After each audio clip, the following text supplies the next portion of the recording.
नमस्कार. माझे नाव ऐश्वर्या नारायण भागवत. मी शासकीय ज्ञान विज्ञान महाविद्यालय छत्रपती संभाजीनगर येथे BSc सेकंड इयर मध्ये शिकते. आज शिक्षण या विषयावर बोलताना मला एक गोष्ट जाणवली. ती म्हणजे शिक्षण हे केवळ पुस्तकी ज्ञान नाही तर एक सामर्थ्य आहे, जे प्रत्येक व्यक्तीला स्वतःचे भविष्य घडवण्याची संधी देते. पण आपल्या समाजात अनेक विद्यार्थी आर्थिक अडचणींमुळे शिक्षणाच्या प्रवाहातून बाहेर फेकले जातात.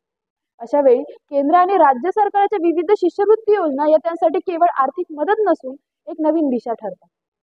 आज मी याच विषयावर म्हणजे केंद्र व राज्य शासनाच्या विविध शिष्यवृत्ती योजना आणि त्यांची अंमलबजावणी यावर माझे विचार मांडणार आहे. मित्रांनो, भारत एक विकसनशील राष्ट्र आहे आणि आपल्या देशाचे भविष्य हे केवळ आपल्या तरुण पिढीच्या हातात आहे. त्यामुळे प्रत्येक विद्यार्थ्याला शिक्षणाची समान संधी मिळणे आवश्यक आहे. हे उद्दिष्ट साध्य करण्यासाठी सरकार विविध स्तरांवर काम करत आहे. शिष्यवृत्ती योजना केवळ विद्यार्थ्याला पैसे देत नाही तर त्यांच्यामध्ये आत्मविश्वास आणि स्वप्न पाहण्याची उमेद जागवते. भारत सरकार मॅट्रिकोत्तर शिष्यवृत्ती योजना ही अनुसूचित जाती, जमाती आणि नवबौद्ध विद्यार्थ्यांसाठी एक मोठी क्रांती ठरली आहे. लाखो विद्यार्थ्यांना उच्च शिक्षण घेण्याची संधी देऊन या योजनेने सामाजिक आणि शैक्षणिक समानता आणली आहे. त्याचप्रमाणे अल्पसंख्याक विद्यार्थ्यांसाठी पोस्ट मॅट्रिक शिष्यवृत्ती आणि प्रगती शिष्यवृत्ती योजना यांसारख्या योजनांनी लाखो मुलींना आणि अल्पसंख्याक समाजातील तरुणांना त्यांच्या पायावर उभे राहण्याचे बळ दिले आहे. राज्य शासनाची गुणवंत विद्यार्थ्यांना आर्थिक सहाय्य योजना आणि डॉक्टर पंजाबराव देशमुख वसतिगृह निर्वाह भत्ता या योजनांनी विशेषतः ग्रामीण भागातील हुशार मुलांना शहरात येऊन शिकण्याचे धाडस दिले. या योजनांमुळे गरीब विद्यार्थ्यांची गळती थांबली असून देशाच्या विकासाच्या यात त्यांचा सहभाग वाढत आहे. आजवर शिष्यवृत्ती योजनांचे सर्वात मोठे यश म्हणजे महाडीबीटी पोर्टल. या एकाच डिजिटल व्यासपीठावर सर्व योजना आणल्यामुळे अर्ज करण्याची प्रक्रिया सोपी आणि पारदर्शक झाली आहे. या पोर्टलमुळे विद्यार्थ्यांच्या खात्यात थेट पैसे जमा होतात, ज्यामुळे गैरव्यवहाराला आळा बसतो.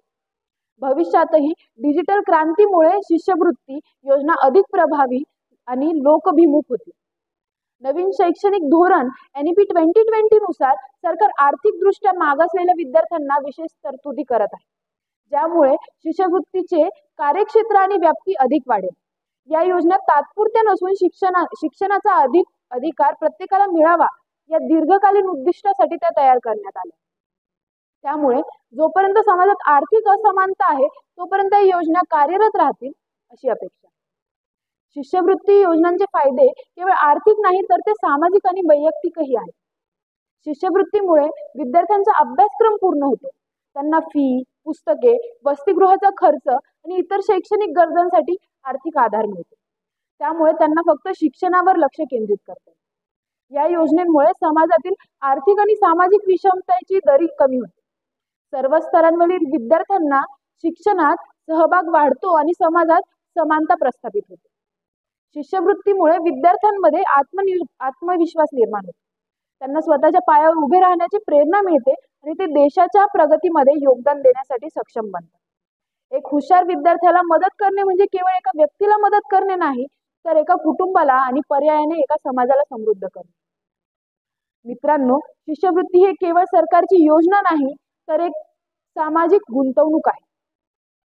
एका विद्यार्थ्याच्या डोळ्यात पाहिलेले स्वप्न पूर्ण करण्याची ही एक संधी आहे.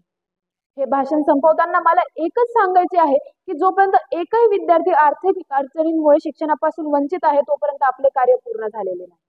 चला, आपण सर्व मिळून या योजनांची माहिती जास्तीत जास्त लोकांपर्यंत पोहोचवूया आणि शिक्षणाचे महत्त्व समाजाला पटवून देऊया आणि एक असा समाज घडवूया जिथे प्रत्येक मुलाला त्याचे भविष्य घडवण्याचा पूर्ण अधिकार असेल. धन्यवाद.